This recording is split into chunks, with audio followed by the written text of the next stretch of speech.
नमस्कार दोस्तों, मैं हूँ आप सबका भैया और आप देख रहे हो भैया talks secrets of English speaking, जहाँ पर मैं आपको बताता हूँ अंग्रेजी सीखने के सीक्रेट्स।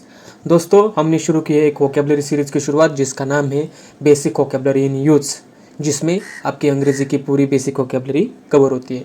और ये सीरीज़ ख़त्म होने के बाद इंटरमीडिएट, अपर इंटरमीडिएट और एडवांस लेवल वोकेबलरी की भी सीरीज़ आने वाली है। सिर्फ यही नहीं, तो अंग्रेज़ी ग्रामर की भी सीरीज़ आने वाली है। तो अभी चैनल को सब्सक्राइब कीजिए, बेल आइकॉन प्रेस करके वीडियोज़ की नोटिफिकेशन पी पाइए, ताकि जब मैं वीडियो अपलोड करूँ उसकी नोटिफिकेशन आपके मोबाइल पर मिलती रहे। तो जुड़े रहिए हमारे साथ। तो चलो बिना टाइम वेस्ट किए शुरू करते हैं आज का हमारा नया टॉपिक। दोस्तों, आज का यूनिट है हमारा movement, unit number 14। Movement movement क्या होती है दोस्तों? कुछ भी हम हलचल करते हैं ना, हलचल, हमारी कोई भी क्रिया करने के लिए जो हम हलचल करते हैं, मूवमेंट करते हैं हमारे बॉडी की, तो हम उसे क्या कहते हैं? मूवमेंट। बोले तो एक हलचल होती है, एक मतलब transportation from one place to another place, movement from one place to another place. Movement का आपको मुझे लगता है कि अर्थ मालूम ही होगा, क्योंकि एक बेसिक वर्ड है और हम वो डे टू डे कॉन्वर्सेशन में तो वैसे भी यूज़ करते हैं, इसलिए कोई नया वर्ड नहीं है मूवमेंट। आपको पता है मोमेंट और मूवमेंट, इसमें तो फर्क है, आपको पता होना चाहिए। Moment, MOMENT, moment.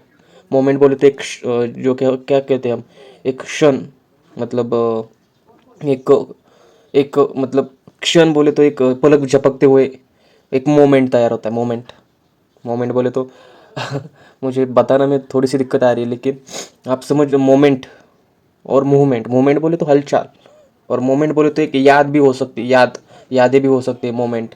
समझ रहे हो? तो मोमेंट और मूवमेंट, हम मूवमेंट देख रहे हैं।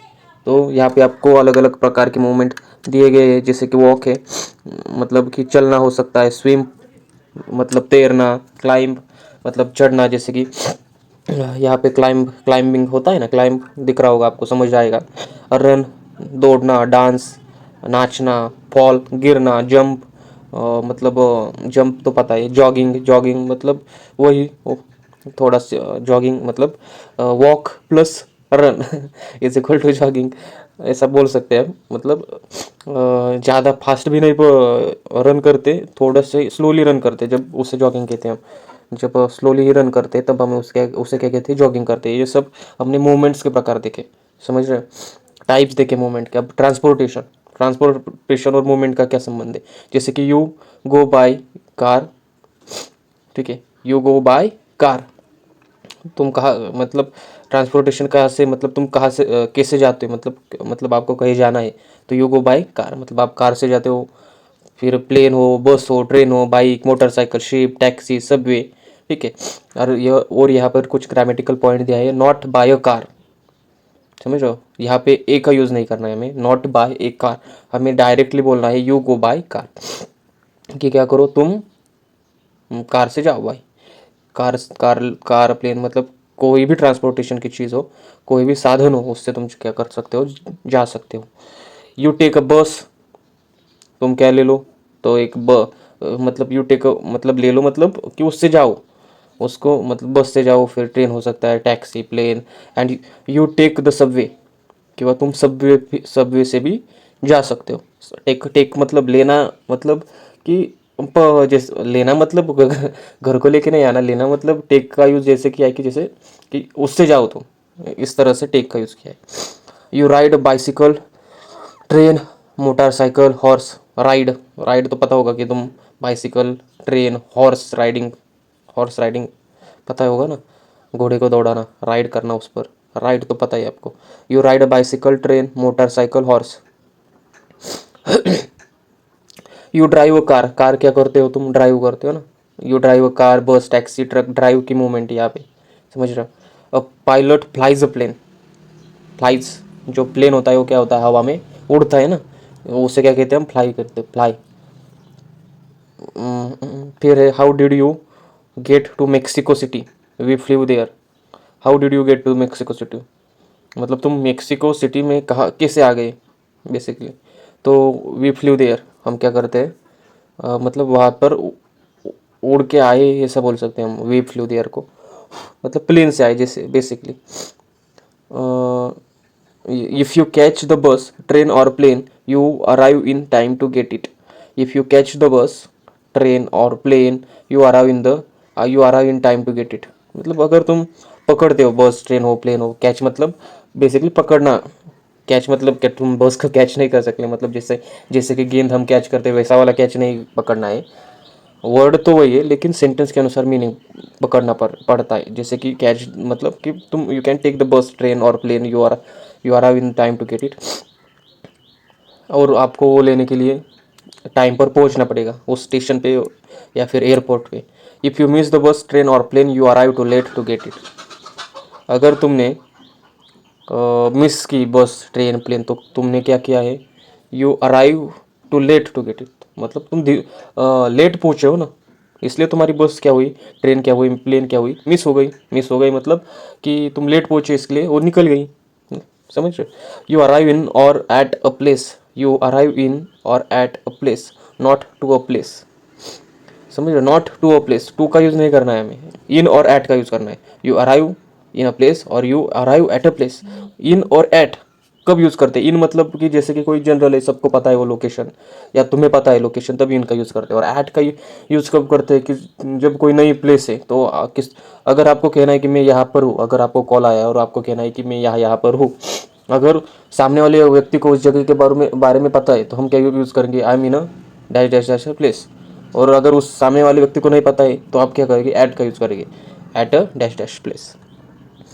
तो the train arrived in Tokyo on time. Tokyo तो सबको पता है, शायद हम गए नहीं होंगे लेकिन टोक्यो तो पता है ना हमें कहाँ है, जापान में है। तो हम क्या करेंगे, टोक्यो का यूज़ करेंगे, मतलब इन का यूज़ करेंगे, अराइव्ड इन कहेंगे। The plane arrived at Kennedy airport 2 hours late.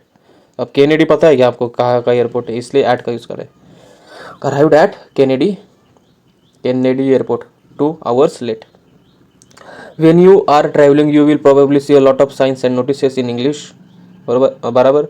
Make a note of any new word and expression ये सी। मतलब जब भी कहीं कभी आप ट्रैवल के लिए जाते हो तब आपको बहुत सारे नोटिस बोर्ड्स हो गए, या कोई पर बैनर हो गए, कोई पर, ठीक है, तब वो आपको नए नए नोटिस में देखने को मिलेगी, या कुछ साइंस हो गए, या कुछ इंस्ट्रक्शंस भी दिए गए होंगे। तो आप क्या कर सकते हो, उसको नोट डाउन कर सकते हो, क्योंकि उसमें नए नए वर्ड्स हमेशा यूज़ किए जाते हैं। See unit 41 travel for more words about transportation. अब ट्रांसपोर्टेशन के बारे में जो भी नए वर्ड्स होंगे वो हम यूनिट 41 में देखेंगे। तो उसके लिए आपको वीडियो को लाइक और महत्वपूर्ण चैनल को सब्सक्राइब भी करना पड़ेगा ना, वही सबसे इंपॉर्टेंट है अगर आपको यूनिट 41 देखना होगा तो चैनल को सब्सक्राइब कीजिए। वीडियो को अगर पसंद आ रही हो तो लाइक भी कर दीजिए, बेल आइकॉन भी प्रेस करना ना भूलिए, और दोस्तों को भी शेयर कीजिए। तो मूविंग ऑब्जेक्ट्स से हमारा मूविंग ऑब्जेक्ट, जैसे कि please pass the salt. Pass the salt मतलब कि कृपया मुझे पास करें, मतलब कि मुझे दे दीजिए। बेसिकली पास करना मतलब कि सर का ना, वो जो सॉल्ट की बॉटल है, बॉटल नहीं कहेंगे, डिब्बी है, कि वो प्लीज़ अब सरका सकते हैं क्या, ऐसा ऐसा कुछ हिंदी में बोल सकते हैं। लेकिन आपको पता है कि please pass the salt meaning क्या होता है, वैसे आपको समझ जाएगा। Can I help you carry your luggage. क्या मैं आपको आपकी जो लगेज है, मतलब आपका जो सामान है, जब आप कहीं घूमने जाते हो तो क्या मैं उसे कैरी कर सकता हूँ, मतलब कैरी करने में हेल्प कर सकता हूँ। Can I help you you carry your luggage. वो लगेज कैरी करने में क्या मैं आपकी हेल्प कर सकता हूँ। इस तरह से क्वेश्चन पूछा है। इस तरह से मूविंग ऑब्जेक्ट्स आपको समझ सकते हैं। तो इस तरह से हमने यूनिट 14 मूवमेंट देखा। अब देखेंगे इसका एक्सरसाइज। दोस्तों ये हमारा एक्सरसाइज और बहुत ही बड़ा दिया है वैसे तो, लेकिन आसान है। और कुछ पॉइंट्स है जो नए हैं एक्सरसाइज में दिए हुए है, लेकिन वो ग्रामेटिकल पॉइंट है, वो हम ग्रामर के सीरीज़ में भी देखेंगे। तो अभी हम वो पॉइंट्स नहीं देखेंगे, जैसे कि एक्टिविटी 14.5 है, जो कि हमें पास्ट टेंस, अभी प्रेजेंट टेंस में वो जो सेंटेंसेस है वो हमें दिए, लेकिन हमें वो पास्ट टेंस में करने के लिए कहा है। और मुझे लगता है कि ये पॉइंट अभी लेने में कोई प्रॉब्लम तो नहीं है, लेकिन मुझे लगता है कि अगर उस वक्त हम वो सेंटेंस लेंगे तो मतलब बढ़िया रहेगा, क्योंकि अभी हम मूवमेंट के लिए मूवमेंट सीख रहे हैं, और यहाँ पर हमें मूवमेंट के ही सेंटेंसेस है लेकिन वो पास्ट में कन्वर्ट करने। तो मुझे लगता है कि हमारी ग्रामर की सीरीज जब होगी तब हम उसे देखेंगे। और मुझे याद भी कर देना, कमेंट में कर सकते हो अगर जब हमारी सीरीज चलेगी ग्रामर की, तब मुझे कमेंट में बता देना कि हमारा ये एक्टिविटी रह गई थी। तो हम उसे देखेंगे। तो चलिए शुरू करते हैं यूनिट एक्सरसाइज एक्टिविटी नंबर 1। कुछ हमें fill in the blanks with verbs from A on page 30, use the correct form. Verbs हमें क्या करने हैं, फिल करने हैं जो ब्लैंक जगह पे, और करेक्ट फॉर्म यूज़ करना है। जैसे कि यहाँ पर एक सॉल्व करके दिया, Jack likes to jog around the park every morning. या और दूसरा हम देख सकते हैं, everyone dash dash at the party last night. तो क्या हो सकता है, everyone arrived, okay arrived past वाला, arrived at the party last night. अब यहाँ पे चौथा भी देख सकते हो, Anna can dash dash very fast, she has won a lot of races. तो क्या होगा, रन होगा ना, एना कैन रन वेरी फास्ट, वो दौड़ सकती है इसलिए तो उसने रेसेस में जो रेसेस वॉन की है ना, मतलब जीती है बहुत सारी। तो इस तरह Roberto likes to dash dash mountains, mountains क्या करते हैं, हम क्लाइंब करते हैं ना, लाइक्स टू क्लाइंब माउंटेन्स। इस तरह से आप इस पूरी यूनिट एक्टिविटी को सॉल्व कर सकते हो। अब हम देखेंगे एक्टिविटी 14.2, राइड ड्राइव फ्लाई गो बाय और टेक, इस तरह के वर्ब्स हमें दिए, उसका सिर्फ हमें यहाँ पर एक्यूरेटली डालने हैं इस खाली जगह पे। जैसे कि एक सॉल्व करके दिया है, do you know how to drive a car, car क्या करते हैं, हम ड्राइव करते हैं। प्लेन दिया है, अब वो he works for an airline, airline के लिए वो काम करता है, तो क्या करेगा, he flies a plane, plane को क्या करेगा, उड़ाएगा, फ्लाई करेगा ना। I usually take a taxi when it rains, taxi लूँगा ना मैं अगर बारिश हो रही है तो। इस तरह से आप और 3 एग्जाम्पल सॉल्व कर सकते हो। 14.3 है, यहाँ पर कुछ क्वेश्चंस दिए, उसके आंसर्स आपको देने हैं, लेकिन उस आंसर को देते वक्त आपको क्या करना है, किसका यूज़ करना है, use answers like everyday, twice a week, once a year और नेवर, इस तरह के जो वर्ड्स है इसका यूज़ करना है आंसर देते वक्त। जैसे कि आपको how often do you walk to work और स्कूल, तो क्या आप कह सकते हैं, वॉक टू वर्क एवरीडे, आप हमेशा वॉक करते ना उसको काम पर जाने के लिए या स्कूल पर जाने के लिए, तो आप इसे लिख सकते हो, या कोई भी और आंसर होगा आपको तो आप लिख सकते हो।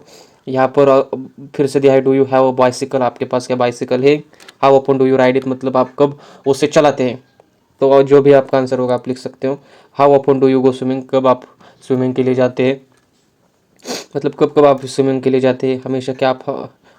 और do you swim in the ocean और इन स्विमिंग पूल, क्या आप फिर आप क्या ओशन में, मतलब समंदर में नहा स्विमिंग करते हैं या फिर स्विमिंग पूल में स्विमिंग करते हैं, तो इसके भी आप आंसर्स लिख सकते हो। ऐसे ही कुछ एक्टिविटीज़ दी हमें।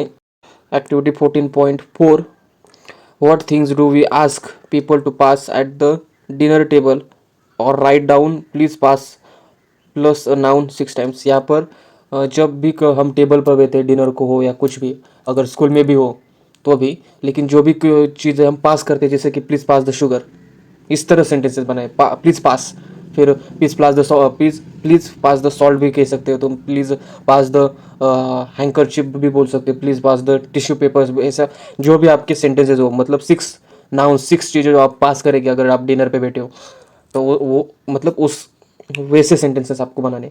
तो यहाँ पर 14.5 की एक्टिविटी दी है, और ये जो मैं कह रहा था कि इसको आपको पास्ट में कन्वर्ट करना है, और एक ग्रामेटिकल पॉइंट है वो हम ग्रामर की सीरीज में देखेंगे। इस तरह से हमने जो हमारा एक्सरसाइज था 14 यूनिट नंबर 14 का, वो हमने कवर किया है। दोस्तों अगर कोई पॉइंट आपको समझ में नहीं आ रहा हो, अगर कोई दिक्कत आ रही है समझने में, तो आप कमेंट में भी आप जो भी आपका प्रॉब्लम हो लिख सकते हो, वो कमेंट में कमेंट कर सकते हो। अगर आपको मुझे पर्सनली कुछ कहना है तो आप मुझे इंस्टाग्राम पर डीएम कर सकते हो, जिसकी लिंक मैंने डिस्क्रिप्शन में दी है, और इंस्टाग्राम का आईडी भी मैंने मेंशन किया है। तो चलिए मिलते हैं अगले वीडियो में, तब तक सावधान रहे, सतर्क रहे और सब्सक्राइब करते रहे।